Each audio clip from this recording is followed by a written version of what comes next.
యేసుక్రీస్తు వారి యొక్క ఘనమైన శుభనామంలో మీ అందరికీ కూడా వందనాలు, శుభాలు. దేవునికి మహిమ కలుగునుగాక. హల్లెలూయా. మరి పరిశుద్ధ దినము మరొకసారి పెంటెకోస్టల్ డే, పెంతెకోస్తు పండుగ దినాన్ని మనం ఇక్కడికి చేరుకోవడము దేవుని యొక్క కృప ఉన్నది. పెంతెకోస్తు పండుగ దినం యొక్క శుభాలు మీ అందరికీ కలుగునుగాక. ఈవేళ ప్రపంచవ్యాప్తంగా పెంటెకోస్టల్ పండుగ డే లేదా పెంటెకోస్టల్ ఫెస్టివల్, పెంటెకోస్టల్ డేని, ఆ యొక్క పండుగ దినాన్ని, పరిశుద్ధాత్మ పండుగ దినాన్ని జరుపుకుంటున్నటువంటి సమయం ఇది. పరిశుద్ధాత్మ దేవుడు ఈవేళ 3 సందర్భాలు మన మధ్యలో ఉన్నాయి. మొదటిది ఏంటంటే, ఈ దినాన్ని పరిశుద్ధాత్మ దేవుడు భూమి మీదకి దిగి వచ్చిన రోజు. పరిశుద్ధాత్మ ఆదివారం ఈ రోజున తెల్లవారుజామున పెంతెకోస్తు అనే పండుగ దినాన్ని మేడగదిలో వారు ప్రార్థన చేయించుంటుండగా బలమైన ఒక గాలి వంటి శబ్దం, గాలి కాదు, గాలి లాంటి శబ్దంతో అగ్నిజ్వాలలాగా కనిపించి పరిశుద్ధాత్మ దేవుడు పరము నుండి భూలోకానికి దిగి వచ్చాడు. ఆ దినాన్ని, ఆ రోజుల్లో పాత నిబంధనలో ఆయా సమయాల్లో పరిశుద్ధాత్మ దేవుడు వచ్చి మళ్ళా పరలోకం వెళ్ళిపోతూ ఉండేవాడు ఆయన. కానీ ఇప్పుడు ఎల్లప్పుడూ మనతో ఉండడానికి 2026 సంవత్సరాల క్రితము మొదటి శతాబ్దంలో పెంతెకోస్తు పండుగ దినాన్ని భూమి మీదకి పరిశుద్ధాత్మ దేవుడు మన మధ్యకు వచ్చి ఇప్పటి వరకు మనతో ఉన్నాడు ఆయన. స్టిల్ టుడే 2026 సంవత్సరాల నుంచి మనతో ఉంటున్నాడు ఆయన. పరిశుద్ధాత్మ దేవుడు మనతో వచ్చిన రోజు అంటే ఆత్మకి రూపం ఉండదు, ఆత్మకి శరీరం ఉండదు. ఆత్మ అందరిలోకి, దేవుని ఆత్మ అందరి హృదయాల్లో, అందరిలో ఒకేసారి ఉంటాడు. ఆత్మదేవుడు గోడల్లో నుంచి వెళ్ళిపోతాడు. గోడ అడ్డం ఉండదు, ఆయనకి శరీరం ఉండదు. కాబట్టి ఎట్లా అయినా సరే ప్రతి ఒక్కరే అన్ని స్థలాల్లో, అన్ని వేళల్లో వ్యాపిస్తాడు ఆయన. అదే ఆత్మ. ఆత్మ దేవుడు, పరిశుద్ధాత్మ దేవుడు అంటే ఏంటి? దేవుడు ఆత్మ గనుక ఆయన్ని ఆరాధించేవారు దేవుడే ఆత్మ. ఆదిలోని ఆత్మ జలములపై అల్లాడుచుండెను. నీటి మీద అల్లాడేటువంటి ఆ దేవుని ఆత్మ ఈ దినాన్ని హోలీ స్పిరిట్గా, పరిశుద్ధాత్మ దేవుడిగా, హోలీ గోస్ట్, పరిశుద్ధాత్ముడిగా మన మధ్యకు వచ్చి పరిశుద్ధాత్మ బాప్తిసం ఇచ్చాడు. మొదటి బాప్తిసం పొందిన వాళ్ళు 120 మంది మేడగదిలో ఉండి 120 మంది సంఘస్థులు ప్రార్థన చేసుకుంటుండగా వాళ్ళు ఫస్ట్ హోలీ స్పిరిట్ బాప్తిసం పొందారు. బాప్తిసం అంటే ములగటం, ముంచటం, లేకపోతే ములిగి తేలటం. నీటిలో ముంచబడ్డాం, ఇప్పుడు ఆత్మలో ములగటం. ఆత్మలో ములిగినప్పుడు మేనిఫెస్టేషన్ అంటారు. అంటే ఆత్మవశుడై, అంటే ఆత్మ ఆవరించినప్పుడు, ఆత్మ నింపుదల కలిగినప్పుడు, ఆత్మవశులైపోయినప్పుడు, ఆత్మ స్వాధీనంలోకి వెళ్ళిపోయినప్పుడు ఆత్మ మనల్ని నడిపిస్తుంది. అది డిఫరెంట్గా ఉంటుంది. ఎవరు ఆత్మచేత నింపబడి ఆత్మచేత నడిపించబడతారో మీ సొంత ఉద్దేశాలు కాదు, దేవుని ఉద్దేశాలు నెరవేరుస్తారు. కాబట్టి మొదట ఈ దినానికి మొట్టమొదటి స్పెషల్ ఏంటంటే, ఈవేళ పరిశుద్ధాత్మ దేవుడు దిగి వచ్చిన రోజు. క్రిస్మస్ ఎంత బాగా సెలబ్రేట్ చేస్తామో హోలీ స్పిరిట్ కూడా బాప్తిసం అంత సెలబ్రేట్ చేయాలి. దీనికి మూడు ఉన్నాయి. ఈవేళ 3 జరిగాయి. ఒకటి ఏంటంటే పరిశుద్ధాత్మ దేవుడు దిగి వచ్చిందేనో. రెండవది పెంటెకోస్తు అనే పండక్కి ఏం చేస్తారనంటే, పెంటెకోస్తు అంటే ఇందాక మాస్టర్ చెప్పారు కదా, పెంటా అంటే 50వ రోజు. ఇప్పుడు గ్రీక్ పదంలో పెంటా అంటే 50వ రోజు, పెంటెకోస్ట్. 50వ దినాన్ని ఏం చేసేవారంటే ఈస్టర్ నుంచి ఇప్పటికీ 7 శనివారాలు, 7 విశ్రాంతి దినాలు పోయిన తర్వాత మరుసటి రోజు వచ్చే పండగే పెంతెకోస్తు దినము. ఏప్రిల్ 5 నుంచి 7 శనివారాలు, ఏప్రిల్ ముందు శనివారం నుంచి మొదలు పెడితే కోత పండుగ గుడ్ ఫ్రైడే అయిన తర్వాత మొదలెట్టే 7 శనివారాల తర్వాత వచ్చే పండగే 7 ఏళ్ళు ఎంత 49 7 విశ్రాంతి దినాలు అయిపోవాలి. ఈస్టర్ ముందు రోజు, ఈస్టర్ పునరుత్థానం ఆదివారం కదా, ఈస్టర్ ముందు రోజు శనివారం నుంచి నిన్నటి శనివారానికి 7 శనివారాలు అవ్వాలి. అయినాయా? ఆ 7 శనివారాలు అయితే వేళ వచ్చేది ఏంటమ్మా? పెంతెకొస్తు పండగ 50వ రోజు. అంటే 50 రోజున ఏం చేసేవారు అంటే ప్రథమ ఫలాలు పట్టుకెళ్ళి కోత పండుగ చేసేవారు. కోతలు కోసి ధాన్యం వచ్చేది కదా, ధాన్యంలో మొదటి పన ఆ ధాన్యం పంట బాపతి, యావల బాపతి, పాపతి అంటే తాలూకా, దానికి సంబంధించింది అని అర్థం. యావల బాపతి, గోధుమల బాపతి పంటలన్నీ పట్టుకొచ్చి ఆలయంలో పెట్టి, కాయగూరలు పట్టుకొచ్చి ఆలయంలో పెట్టి ఆరాధించి మాకు మంచి పంటలు ఇచ్చామని స్తుతించేదాను. ఇదంతా లేవీ కాండము 23వ అధ్యాయంలో పండుగల గురించి రాసినప్పుడు 7 పండుగలు ఉంటాయి. ఆ 7 పండుగల గురించి రాసేటప్పుడు ఇది కూడా రాసి ఉంచారు. 23వ అధ్యాయం పెంతెకొస్తు అనే పండుగ దినం 15వ వచనం నుండి 18వ వచనం వరకు ఉంటుంది.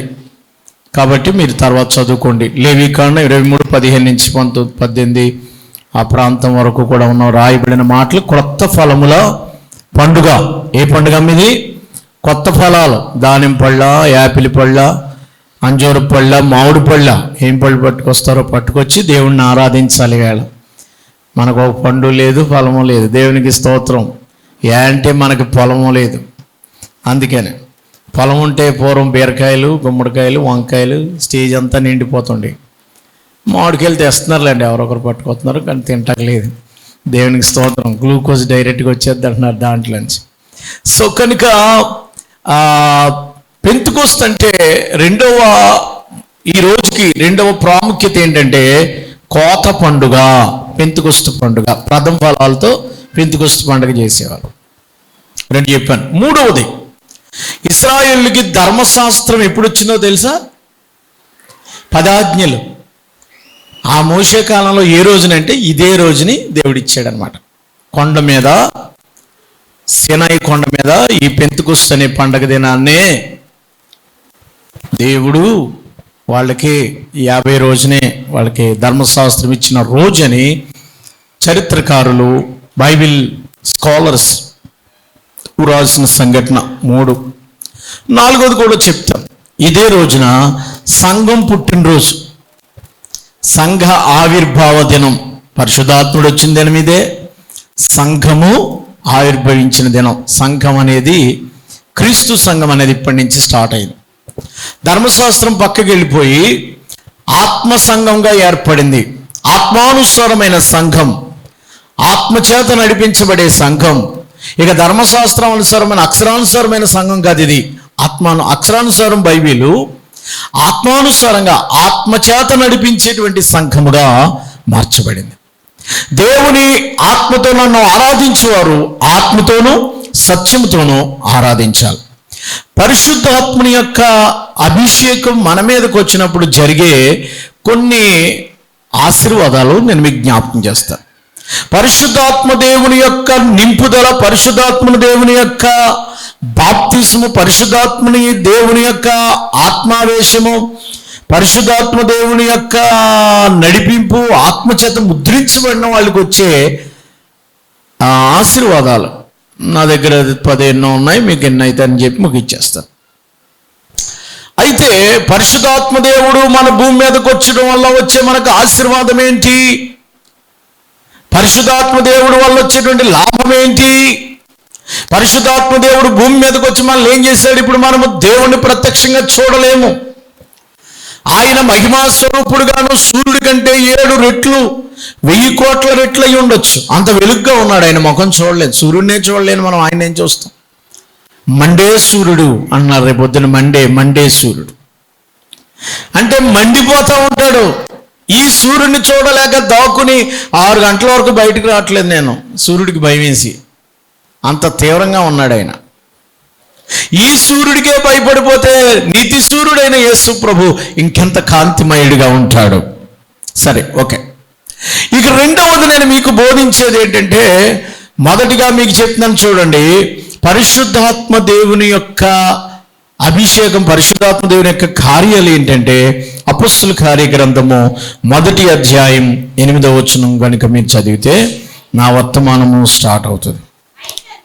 అయినను పరిశుద్ధాత్ముడు మీ మీదకి వచ్చినప్పుడు మీరు శక్తి నొందెదరు గనుక మీరు యెరూషలేములోను యోదయ సమరయ గలిలయ దేశముల యందంతట వరకును నాకు సాక్షులయ్యుందురని వారితో చెప్పెను. దేవునికి స్తోత్రం. దేవుని వాక్యం ఏం చెప్తుందంటే పరిశుద్ధాత్ముడు అయినను పరిశుద్ధాత్మ మీ మీదకు వచ్చినప్పుడు మీరు శక్తి నొందెదరు. మొదటగా పరిశుద్ధాత్మ దేవుడు మనలోనికి వచ్చినప్పుడు గొప్ప శక్తి నొందుతామంటే మనకు తెలియదు, ఒక పవరు. ఆ శక్తి ఎలాగ వస్తుందో నాకు తెలియదండి. వాళ్ళంతా నీరసంగా ఉన్న వాళ్ళు ఆత్మతో నింబడినప్పుడు వారు కేకలు వేయటం, వాళ్ళు చప్పట్లు కొట్టడం, వాళ్ళు గొంతులు వేయటం, వాళ్ళు ఆరాధించటం, లేకపోతే వాళ్ళ భాషలు మాట్లాడడం, వాళ్ళ ప్రవచనాలు పలకడం చూస్తే శక్తి నొందుదురు. మొదటి ఆశీర్వాదం. ప్రియులారా 5వ వచనం చూడండి. 5వ వచనం, యోహాను నీళ్లతో బాప్తిసం ఇచ్చిన గాని కొద్ది దినముల్లోగా మీరు పరిశుద్ధాత్మలో బాప్తిసం పొందేదరనెను. పరిశుద్ధాత్మ బాప్తిసం అండి. పరిశుద్ధాత్మ బాప్తిసం పొందారా మీరు? ఏమండి, పరిశుద్ధాత్మ బాప్తిసం పొందారా? పరిశుద్ధాత్మ బాప్తిసం పొందినట్లయితే మీరు శక్తి నొందుదురు. పరిశుద్ధాత్మ దేవుడు శక్తినిచ్చేవాడు. శక్తినిచ్చు ఆత్మ, బలమునిచ్చు ఆత్మ, జ్ఞానమిచ్చు ఆత్మ, బుద్ధినిచ్చు ఆత్మ, ఆత్మతో నింపుదురా, పరిశుద్ధాత్మతో నింపుదురా, ఆత్మతో నింపుదురా. పరిశుద్ధాత్మతో పడలే అభిషేకించుమయా, ఇప్పుడు అభిషేకించుమయా, అభిషేకించుమయా, ఇప్పుడు అభిషేకించుమయా. శక్తినిచ్చు ఆత్మ, బలమునిచ్చు ఆత్మ, జ్ఞానమిచ్చు ఆత్మ, బుద్ధినిచ్చు ఆత్మ.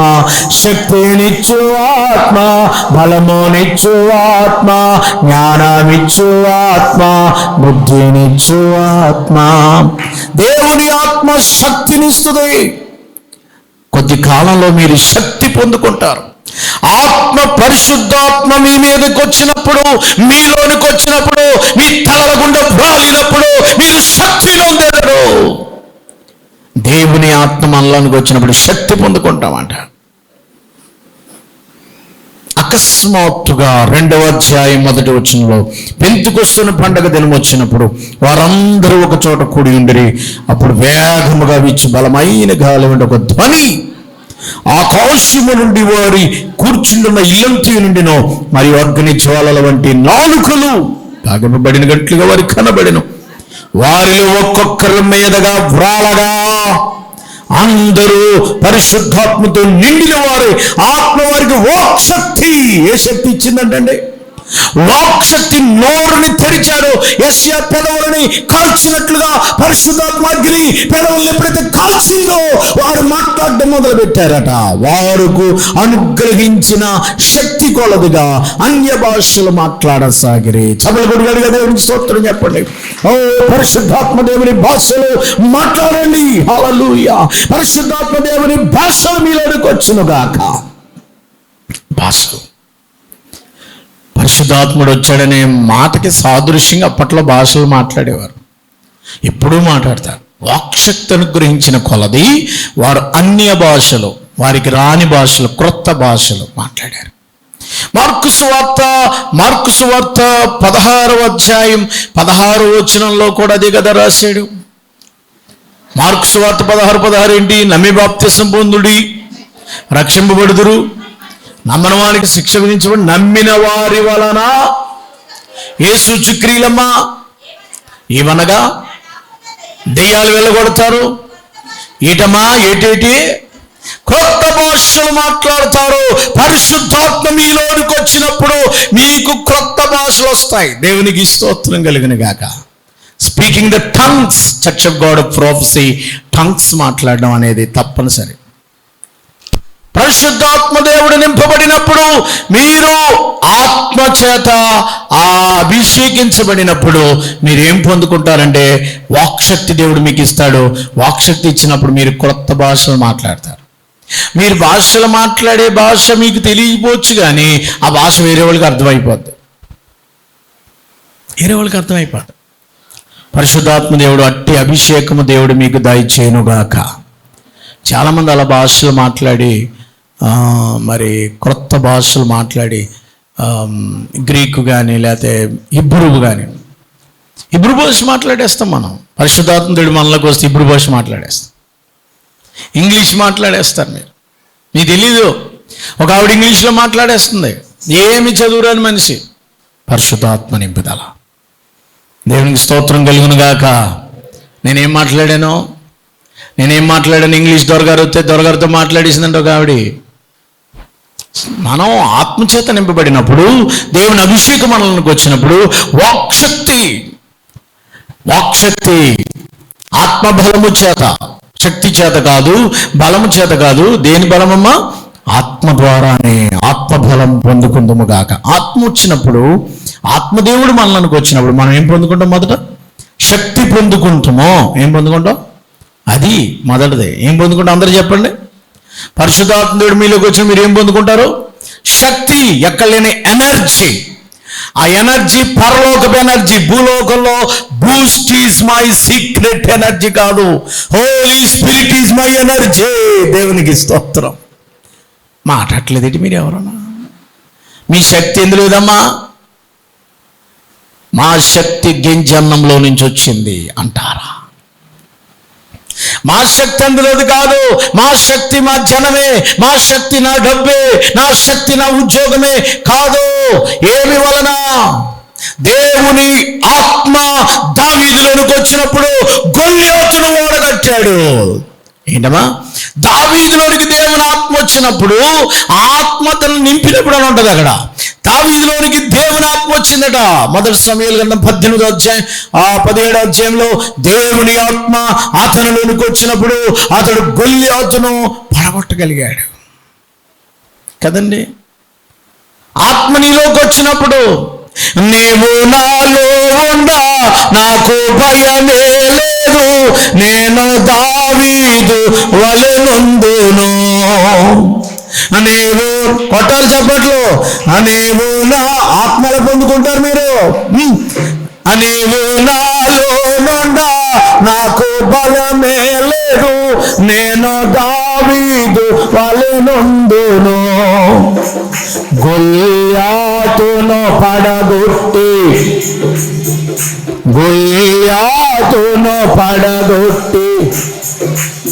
అభిషేకమా నన్ను దీవింపనాపైకి దిగి రమ్మయ్యా, నన్ను రమ్మయ్యా దిగి రమ్మయ్యా. నీవు నాలో నుండా నేను స్టెఫను వాలే ఆత్మజ్ఞానముతో మాట్లాడేదా. నీవు నాలో నుండా గ్లోరీ స్టెఫను వాలే పొందుకో అడేరా. దేవదూతల రూపముకు మారిపోదును, దేవదూతల రూపములోనికి మారిపోతావు. అభిషేకమా నన్ను దీవింపనాపైకి,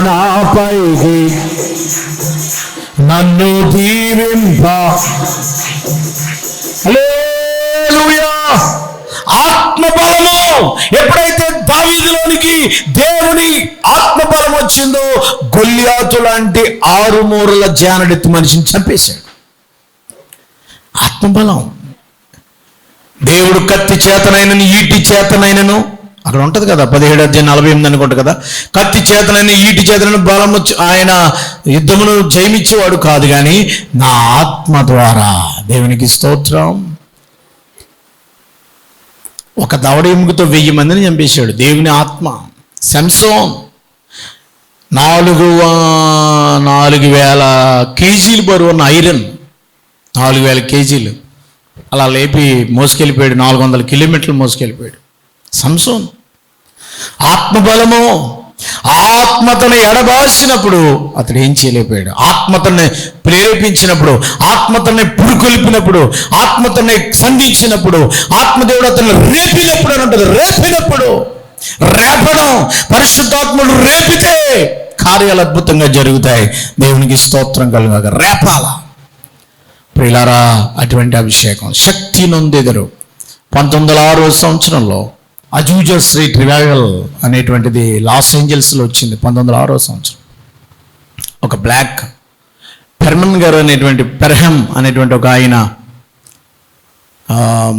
పరిశుధాత్మ బాప్టిజం గురించి మాట్లాడుతున్నాం. అప్పటికి హోలీ స్పిరిట్ బాప్టిస్ట్ చర్చెసే ఉన్నాయి, పెంతెకోస్తు చర్చెస్ లేవు. ఆయన వాక్యం చదువుకున్నప్పుడు ఇది పరిశుధాత్మ నింపుదల గురించి చదివాడు. పరిశుధాత్మ పొందుకుంటారు, అందరి మీద ఆత్మ రాలుతుంది అంత్యదినాలు అనే మాట చదువుకున్నప్పుడు ఆయన పరిశుధాత్మ గురించి బ్యాప్టిస్ట్ చర్చిలు బోధిస్తే బ్యాప్టిస్ట్ చర్చి సంఘ పెద్దలు అన్నారు బయటికి వెళ్ళిపోమన్నారు. ఆయన్ని ఈ బాధ చేయొద్దు, మాకు పరిశుధాత్మ బాప్టిజం మాకు వద్దు పోమన్నారు. బయటికి వెళ్ళిపోతే అందులో కొంతమంది చర్చ్ పెద్దలు లీబెర్రీ, మేరీ ఎవరో ఉన్నారు, వాళ్ళంతా పిలిచి అన్నారు మా ఇంట్లోకి వచ్చి ఉండమంటే అతను వాళ్ళ ఇంట్లో ఒక హట్లో ఒక చిన్న రూమ్లో ఒక బ్లాక్ బోర్డు ఉంటుంది కదా, బోర్డుని గదికం చేసుకుని అందులో ఉండిపోయి 10 రోజులు ఉపవాస ప్రార్థన చేసి పరిశుద్ధాత్మ అభిషేకం కోసం అడిగాడు. అక్కడి నుంచి భాషలు మాటలు మొదలుపెట్టాడు. ఎప్పుడైతే అతను భాషలు మాట్లాడటం మొదలుపెట్టాడో అక్కడ ఉన్న వాళ్ళందరూ ఆత్మచేత నింపబడ్డారు.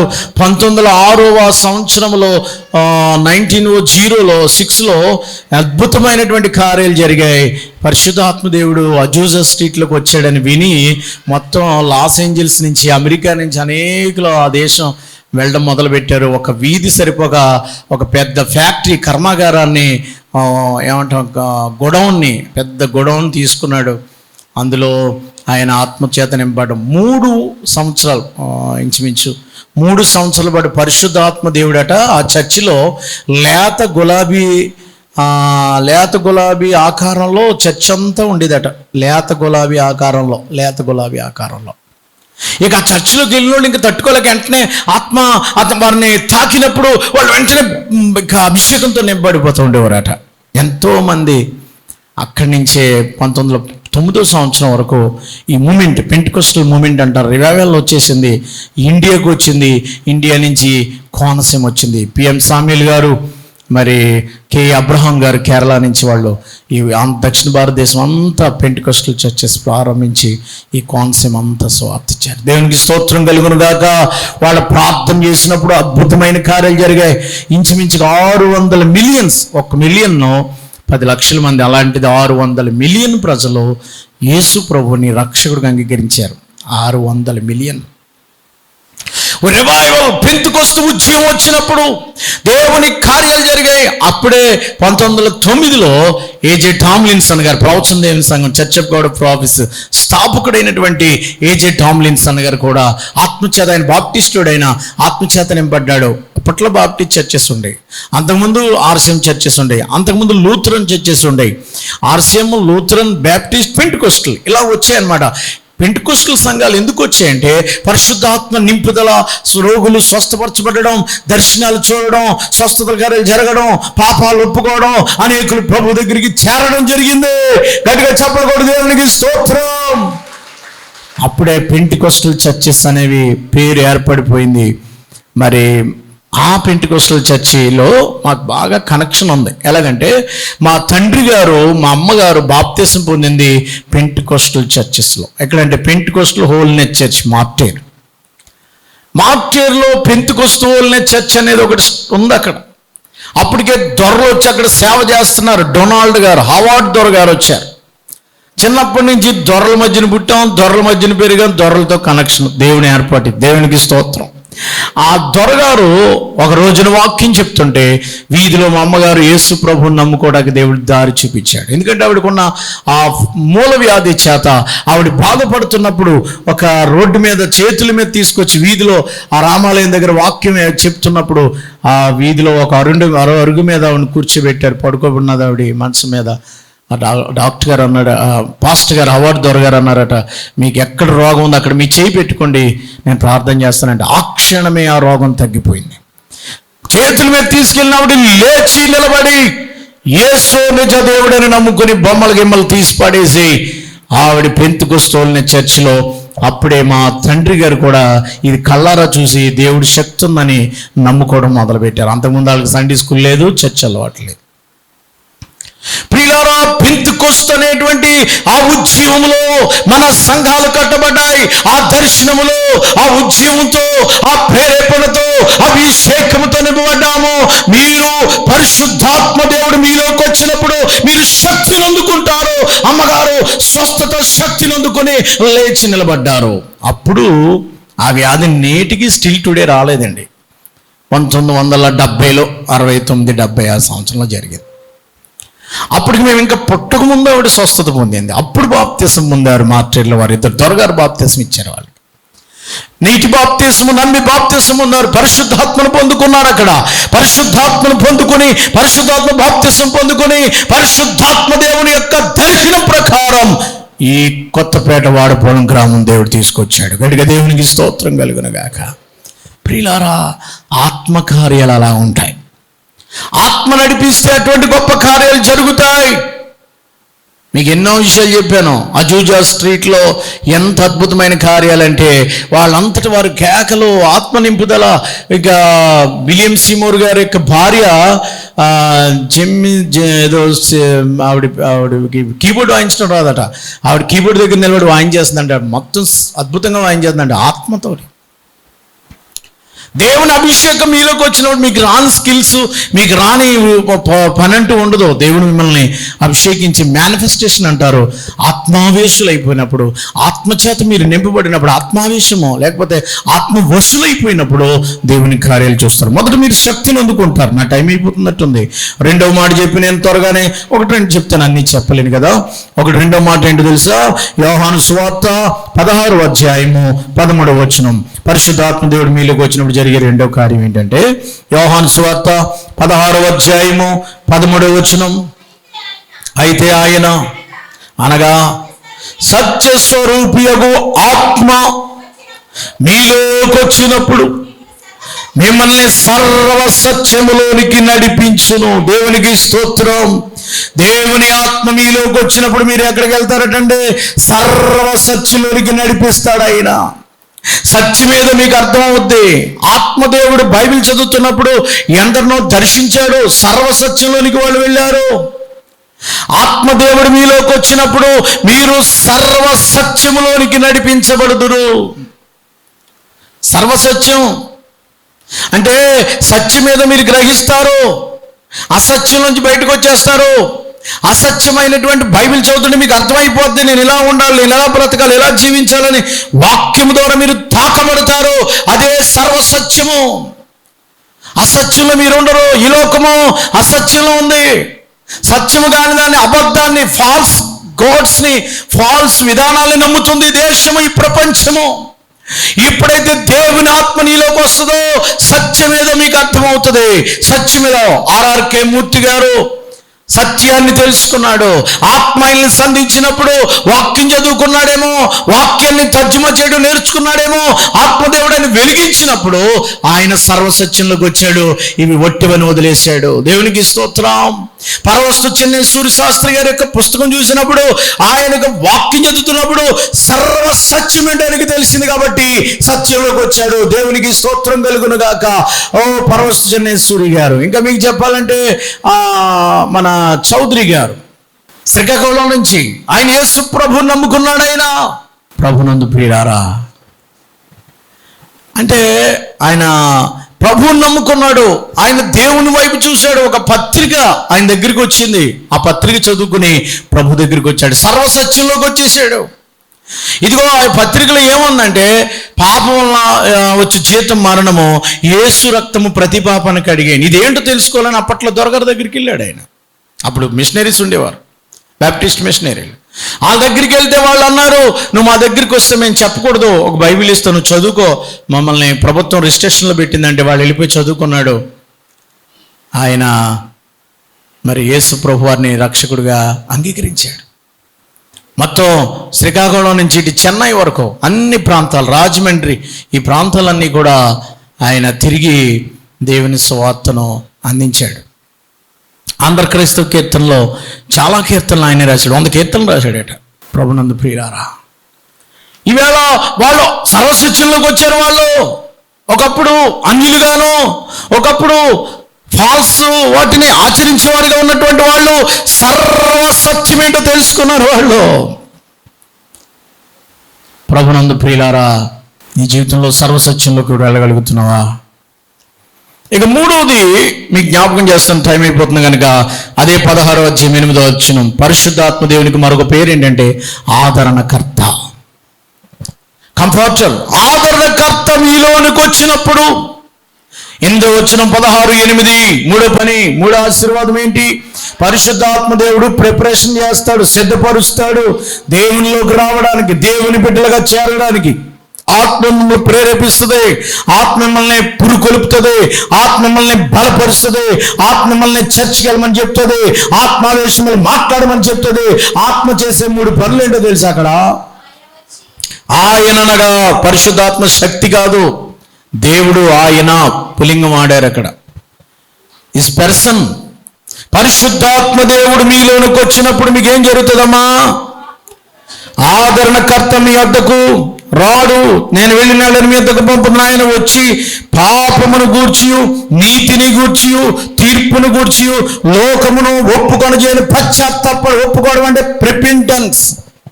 పాపాన్ని పరిశుద్ధాత్మ దేవుడు వాక్యం వినగానే, అమ్మా నేను వాక్యం చెప్తానా, ఇలాగేనండి వాక్యం గింజుకుంటానా గంట సేపు, చెప్తానా, నా వల్ల ఏమవుతాం. నేను చెప్పిన తర్వాత మీలో రిపెంటెన్స్ తీసుకొచ్చేవాడు పరిశుద్ధాత్మ దేవుడు. ఆత్మ మీలో ఉండి ఏడ్చేలా, పశ్చాత్తాపడేలా చేస్తాడు, మార్పు చెందేలా చేస్తాడు. ఆత్మ మీలో ఉండి తీర్మానం తీసుకునేలా చేస్తాడు. నేను ఆదివారం చర్చి మానకూడదని తీర్మానం చేయించేవాడు పరిశుద్ధాత్మ దేవుడు. ఆత్మ మీలోనికి వచ్చి ఏం చేస్తాడట? పాపమును గూర్చి, నేను చేసిన పాపాలన్నీ నీకు చూపించేస్తాడు, నీ పాపం అంతా బయట పెట్టేస్తాడు.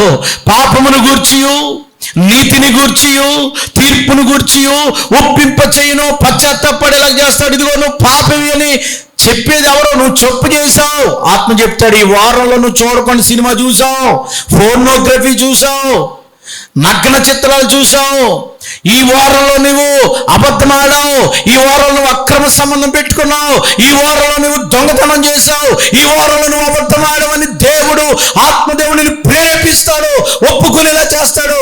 నిజమే నిజమే నిజమే అని ఒప్పుకుంటే నువ్వు క్షమించబడతావు. పరిశుద్ధాత్మదేవుడు మనం సిద్ధపరుస్తాడు. పాపాన్ని గురించి చెప్పుకునేలాగా చేస్తాడు, నీతిని గురించి చెప్పుకునేలాగా చేస్తాడు.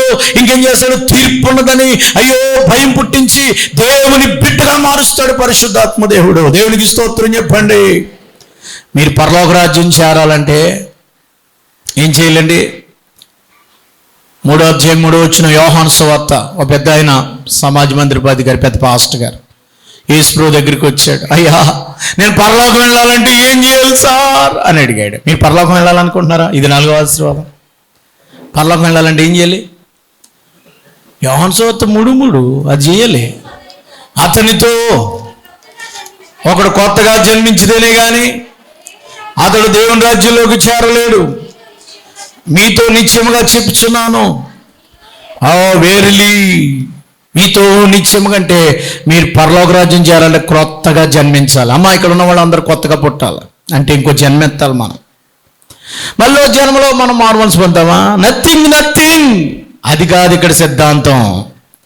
4వ వచనం డౌట్ వచ్చేయాలి, నేను ఇప్పుడు కొత్తగా ఎలా జన్మించాను ప్రభా? ఈ జన్మలో నాకు రక్షణ లేదా? నేను ముసలోడిని 70-80 సంవత్సరాలు వచ్చినప్పుడు తల్లి కడుపులోకి వెళ్తానా అని అడిగేశాడు ఆయన. ఒకడు నీటి మూలముగాను ఆత్మ మూలముగాను జన్మించితేనే గాని. 5వ వచనం అండర్లైన్, దేవుని ఆత్మ మూలము ఎందరు పుడతారో, ఆత్మలో పుట్టడం అంటే ఆత్మ బాప్తిస్మము, ఆత్మ మూలముగా జన్మిస్తారో వాళ్ళు దేవుని రాజ్యంలోనికి ప్రవేశిస్తారు. గట్టిగా చెప్పలు కూడా దేవునికి స్తోత్రం చెప్పండి. ఆత్మ మూలముగా నువ్వు జన్మించితే నీకు రక్షణ. ఒకడు నీటి మూలముగాను ఆత్మ మూలంగా. నీటిలో పుట్టేశారు మీరు అందరూ. ఎంతమంది నీటిలో బాప్తిసం పొందారు? వినపడుతుందా? చెవిడే ఉందా? ఓకే, నీటిలో బాప్తిసం పొందిన దేవునికి స్తోత్రం చెప్పండి. అందరికీ నీ కాళ్ళలో బాప్తిసం ఇచ్చాం, బాగానే ఉంది. గోదాట్లో ఎక్కడ ఇచ్చాం అనుకోండి. ఆత్మలో బాప్తిసం ఆత్మ మూలంగా పుట్టాలి. ఆత్మ మూలముగా జన్మించినది ఆత్మయు, శరీర మూలముగా జన్మించింది శరీరమున ఇండును. ఆత్మ మూలముగా జన్మించిన వాడు గాలి ఎక్కడి నుంచి వీసునో ఎక్కడికి వెళ్ళినో వారికి తెలియదు. అలాగే ఆత్మ మూలముగా జన్మించి ప్రతివాడు ఉన్నాడు. ఈ రోజున ఆత్మదేవుడు కొత్త పెట్టాలంటే వెళ్ళిపోవటమే. ఈ రోజున దేవుడు ఈ పాపం చేద్దానంటే మానేయటమే. ఏ పక్క నుంచి వెళ్తుందో ఏ పక్క వస్తుందో తెలియదట గాలి. ఆత్మ మూలంగా జన్మించిన పరిస్థితి కూడా అంతే. ఆత్మవశుడు అయిపోయినప్పుడు యేసుకేలు ఎక్కడికో వెళ్ళిపోయాడు పరలోకం. ఆత్మూలంగా జన్మించినప్పుడు యోహాను గారు ఎక్కడికో వెళ్ళిపోయాడు. అర్థమైందా మీకు? ఆత్మ మూలముగా జన్మించుట. ప్రియులారా, లక్ష్మీబాయికి పుట్టాడు ఒక ఆయన, పంజాబ్లో సిక్కు మతస్థుడు. చిన్నప్పటి నుంచి ఒక ఆలోచన ఉండేది, అసలు నిజమైన దేవుడు ఎవరో తెలుసుకోవాలని. సరే అని చెప్పేసి ఇంజనీరింగ్ చదివాడు. ఇంజనీర్ చేద్దామని ఇంగ్లాండ్ వెళ్ళాడు. ఇంగ్లాండ్ వెళ్ళిన తర్వాత కటింగ్ గట్ట మార్చేసాడు. ఎందుకంటే సిక్కుళ్ళు తలపాకు తీయకూడదు, దువ్వని పెట్టుకోవాలి, చాకోటి పెట్టుకోవాలి. 5 ఉంటాయి వాళ్ళకి. 5 గురునానక్ సిద్ధాంతాలు ఏముంటాయి పాటించారు. గురునానక్ ఎవరో సిక్కదు. మొత్తం మీద అవన్నీ తీసేసి అమెరికా వాళ్ళకి తయారైపోయాడు. కటింగ్ ఏం చేశారు నేను. ఒకసారి ఆయన విమానంలో ప్రయాణం చేస్తున్నప్పుడు అందరు దేవుళ్ళ గురించి విన్నాడు. ఎవరో ఒక ఫ్రెండ్ చేసి ఇక్కడ చర్చ్ జరుగుతుంది రా అంటే సరే అని ఫ్రెండ్ మాట తీలేక వెళ్ళాడట. వెళ్తే నేను ఎందుకు మోకరించాను, అందరు ప్రార్థన చేసుకుందామంటే నేను ఎందుకు మోకరించాలి అనుకుంటున్నాడంట మనసులో. అయినా నేను ఎవరినా దేవుడి దగ్గర ఎట్టుకుంటాను కదా, అందరి పట్ల నేను సోషల్గా ఉంటాను కదా, కటింగ్ కూడా చేసుకున్నాను కదా, ఎందుకన్నా మంచిదని మోకరించాడు. ఆ మోకాళ్ళ మీద ఉన్నప్పుడు దేవుని ఆత్మ అతనిలోకి వచ్చేసింది. ఇంకా మోకాళ్ళ మీద నుంచి అందరూ లేచిపోయిన అతను లేకలేదంట. అదే మోకాళ్ళ మీద ఉండిపోయి ఇక అక్కడి నుంచి పరిశుద్ధాత్మ దేవుడు ఆయనలోకి వచ్చాడట. వచ్చి ఆయన పాపాలన్నీ ఆయనకు ముందు చూపిస్తున్నాడు. పాపాలు ఒప్పుకుంటున్నాడు. ఆయన ఇందులో ఏదో శక్తి ఉంది అనుకున్నాడు. బైబిల్ తీసుకున్నాడు, చదవడం మొదలుపెట్టాడు. బైబిల్ అంతా చదువుతున్నాడు రోజు. సరిగ్గా యోహాను సువార్త 3:3లోకి వచ్చాక ఇలాగ ఆగిపోయాడంట. చెయ్యి ఎదరికి వెళ్ళట్లేదు, వెనక్కి వెళ్ళట్లేదు. అయ్యో ఏంటిది? ఒకడు కొత్తగా జన్మించాలి, బోర్న్ అగైన్. కొత్తగా జన్మించాలంటే వెనక్కి చదవలేకపోతున్నాడు. ఇంకా ఏంటి నేను జన్మించాలంటే ఏం చేయాలని తన పాపాలు ఒప్పుకోవడం మొదలుపెట్టాడు. దేవుడు రీల్లా చూపించాడట. ఆత్మ ఆయనలోకి వచ్చింది. పరిశుద్ధాత్మ దేవుడు ఆయన్ని నింపాడు. పరిశుద్ధాత్మ దేవుడు ఎప్పుడైతే ప్రేరేపించాడో ఆయన పాపాల గురించి చెప్పడం మొదలుపెట్టాడు. అనేకులు దేవుడు చెప్పాడు, నువ్వు నా పరిచయం చేయాలని దేవుడు మాట్లాడాడు. ఇంగ్లాండ్ నుంచి రిజైన్ చేసేసి బొంబాయి వచ్చాడు. బొంబాయి వచ్చేసిన తర్వాత లక్క వచ్చింది ఎయిర్పోర్ట్కి. నేను యేసుప్రభువుని నమ్ముకున్నానని చెప్పగా చీపోరా అని బయటికి గంటేసింది. పత్రికలు తీసుకుని చదవడం, పంచిపెట్టడం, యేసు కొరకు బ్రతకడం, బైబిల్ చదవడం. దేవుడు ఆయనకి కూడా చెప్పాడు, ఎవరిని డబ్బులు అడగొద్దు, ఎవరి దగ్గరికి వెళ్ళొద్దు, నేను చెప్పినట్టున్నాడు, నా ఆత్మ చేత నేను నడిపిస్తాను దేవుడు చెప్పాడు. దేవుడు మాట్లాడడం, అతను వెళ్ళడం, వాక్యం చదువుకోవడం, వెళ్ళడం మొదలుపెట్టాడు. ముంబైలో తెల్లవారుజామున సువార్త చేయడం మొదలుపెట్టాడు. ఎవరికి? పారిశుద్ధ్య కార్మికులకి. 4 గంటలకు వాళ్ళే దొరికేవారట. వాళ్ళు పుల్లలు కట్టెలు వేసుకుంటే వాళ్ళకి వాక్యం చెప్పి అక్కడ సంఘాన్ని కట్టడం మొదలుపెట్టాడు. చెన్నై వచ్చాడు. చెన్నై నుంచి దేవుడు వాళ్ళ తల్లిదండ్రులు వచ్చారు. ఒరే, నీకు ఎన్ని లక్షల డబ్బులు కావాలితే బంగారు ఇదిగో, డబ్బు ఇదిగో, యేసుప్రభువుని వదిలే, మన కులాన్ని మన మతాన్ని మంట కలపకరా అంటే, లేదు, నేను ప్రభుకి నా జీవితం ఇచ్చాను, ఆత్మూలంగా జన్మించాను, ఇక నేను మీ బిడ్డను కాదు దేవుని బిడ్డను అని చెప్పి తల్లిదండ్రులు పంపించేశాడు. మీరు చేర్చుకోపోయినా పర్లేదు, వెళ్ళేసిన నేను మిమ్మల్ని వెళ్ళేస్తున్నానని వచ్చేసాడు. దేవుడు హైదరాబాద్ ఆయన పంపించాడు. హైదరాబాద్లో దేవుడు చూపించాడు ఇక్కడ సువార్త చేయమని. తెల్లవారుజామున ఆయన సువార్త ప్రకటిస్తున్నాడు. ఉదయకాలం బోరని మొదలుపెట్టాడు ఆయన. తెల్లవారుజామున బోరని వాక్యం చెప్పడం, ప్రార్థన చేయడం. అనేకులకి వాక్యం అంటే ఎంప్లాయీస్, ఉద్యోగస్తులు పాపాలు ఒప్పుకుని ప్రభుని నమ్ముకోవడం మొదలుపెట్టారు. దేవుడు చూపించాడు. ప్రభా, మాకు ఒక చిన్న, అప్పట్లో ఎల్బీ స్టేడియం, అప్పట్లోనే ఎల్బీ స్టేడియంలో ఒక కలెక్టర్ గారికి ఎవరు అప్పట్లో వాళ్ళు ఉండేవారు కదా, ఖాన్స్, ముస్లిమ్స్కి, వాళ్ళకి మాత్రమే అవకాశం ఉండేదట. ఆ స్థలంలో ఆయన వాక్యం బోధించడం మొదలుపెట్టాడు. ఎల్బీ స్టేడియంలో మీటింగ్లు పెట్టాడు ఆయన. అద్భుతంగా బాప్తీసాలు జరుగుతున్నాయి. బాప్తీసం తీసుకున్న వాళ్ళు కొంతమంది మోసం వచ్చి ఆయన చంపాలని చూశారు. ఆయన దిగినట్టు అడిగాడు, నువ్వు మారు మనసు పొందావా? ఫస్ట్ క్వశ్చన్ అది, నువ్వు మారు మనసు పొందావా? అనగా నీ పాపాలు ఒప్పుకుని విడిచిపెట్టి నువ్వు క్రొత్తగా జన్మించావా, నువ్వు పరిశుద్ధాత్మ పొందుకున్నావు అని అడిగి ఆయన నీటిలో బాప్తిస్మ ఇచ్చి ఆయన బయటకు తీసుకొచ్చాడు. దేవుడు చూపించాడు ఒక చిన్న స్థలం కావాలంటే. ఆ రోజు అబ్జర్వేషన్ చేస్తున్న ఒక సావుకర్ గారు, ఆయన కొన్ని 2-3 ఎకరాల పొలం మీకు రాసిచ్చేస్తున్నాను అన్నాడు. ఎందుకు ఇస్తున్నావు? అయ్యా మాకు అంత అక్కర్లేదు, మాకు చిన్న సంఘం కావాలంటే. లేదు, దేవుడు చెప్పాడు, నేను తీసుకోను, ప్రార్థన చేస్తున్నాను. ప్రార్థనలో దేవుడు చెప్పాక స్థలం తీసుకున్నాడు. అది ఇప్పుడు హెబ్రోన్ భక్త సింగ్ గారు. ఒక భక్త సింగ్ గారికి దేవుడు మాట్లాడి దర్శనమిచ్చి ఇండియాకి తీసుకొస్తే ఈవేళ ప్రపంచవ్యాప్తంగా 10,000 సంఘాలు. ఎన్ని సంఘాలు కట్టాడైనా? 10,000 సంఘాలు.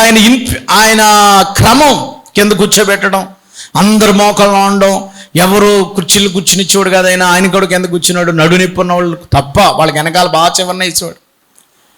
అప్పట్లో 10,000 సంఘం ఆయనకి. 10,000 సంఘం కాదు, 10,000 చర్చిలు. ఇప్పుడు ఏకంగా 10,000 సంఘాలు. ఎక్కడ వరకు వ్యాపించింది? Entire world. అమెరికాలో ఉన్నాయి ఆయన సంఘాలు, అన్ని దేశాల్లో ఉన్నాయి. ఒక వ్యక్తి, ఒక మనిషిని దేవుడు పిలుచుకుని, ఒక సిక్కుని దేవుడు పిలుచుకుని, ఒక సిక్కు మతస్థుడికి దేవుడు దర్శనమిచ్చి వాడుకున్నాడు. పాపమును గూర్చి, నీతిని గూర్చి, తీర్పును గూర్చి ఒప్పింపజేశాడు.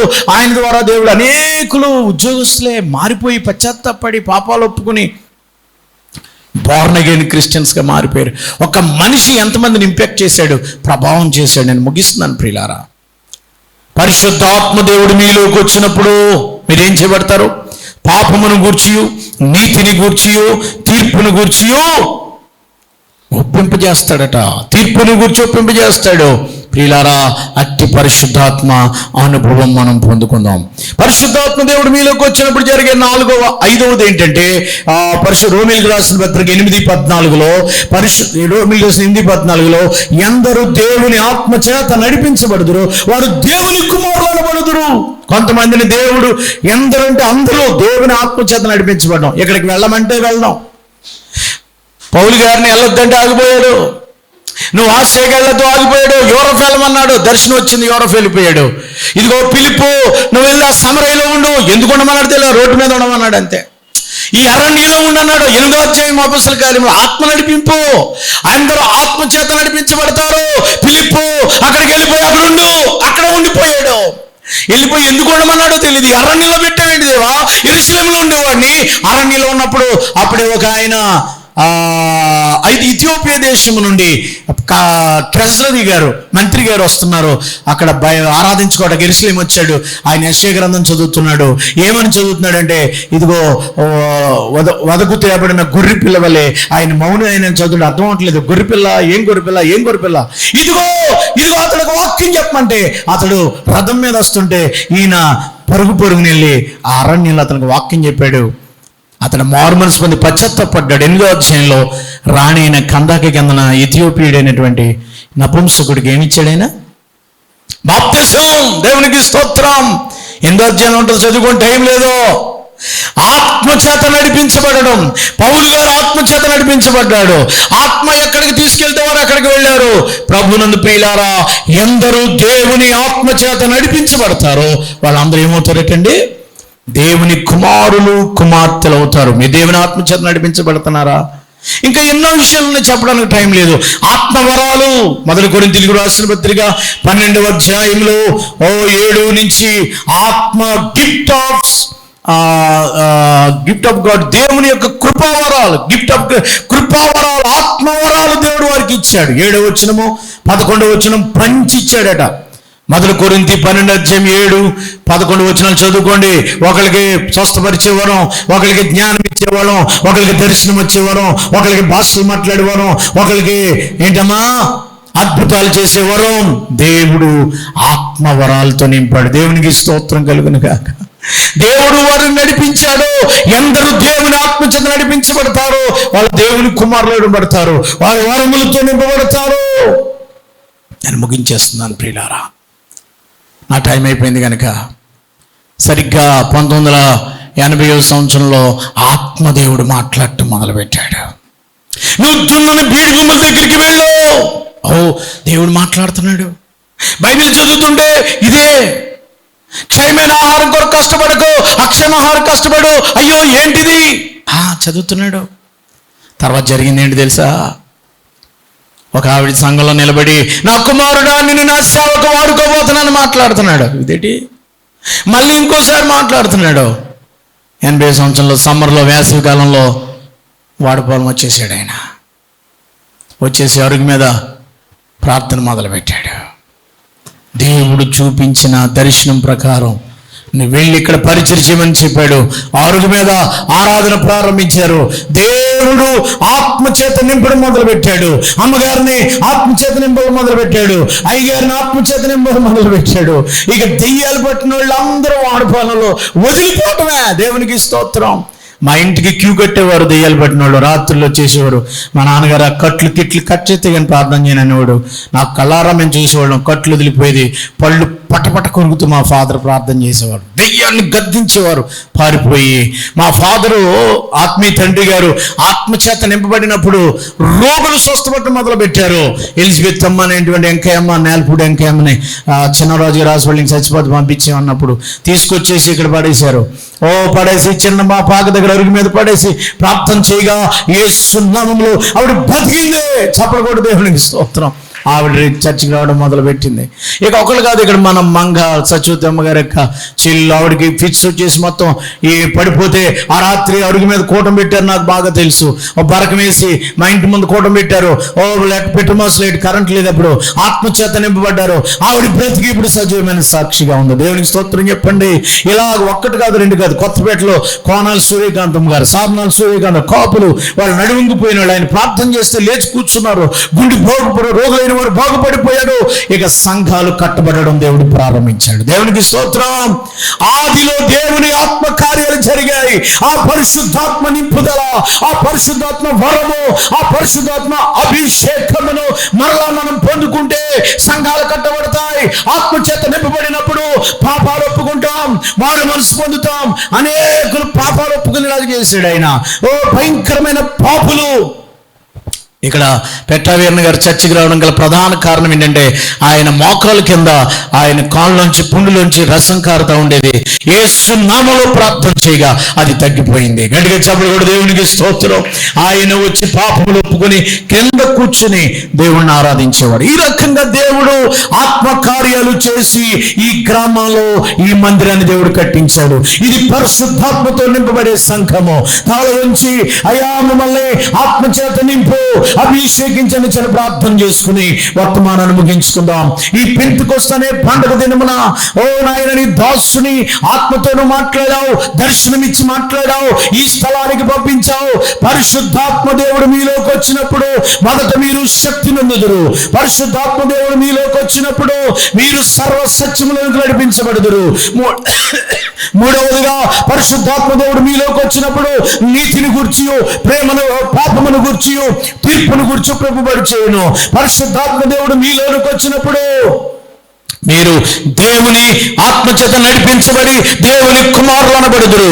ఆ రోజుగా పరిశుద్ధాత్మ మీలోకి వచ్చినప్పుడు కృపావరములతో గిఫ్ట్స్ తో నింపడతారు. ఆత్మ బలముతో మిమ్మల్ని తాకినప్పుడు ఆయన అభిషేకము, ఆత్మచేతనే వాక్యము, ఆత్మచేతనే అభిషేకము, ఆత్మచేతనే నింపుదల. అందరూ కూడా రెండు చేతులు ఎత్తి ఒక్కసారి ప్రభువా ఆత్మతో నింపు దేవా, పరిశుద్ధాత్మతో నింపు దేవా,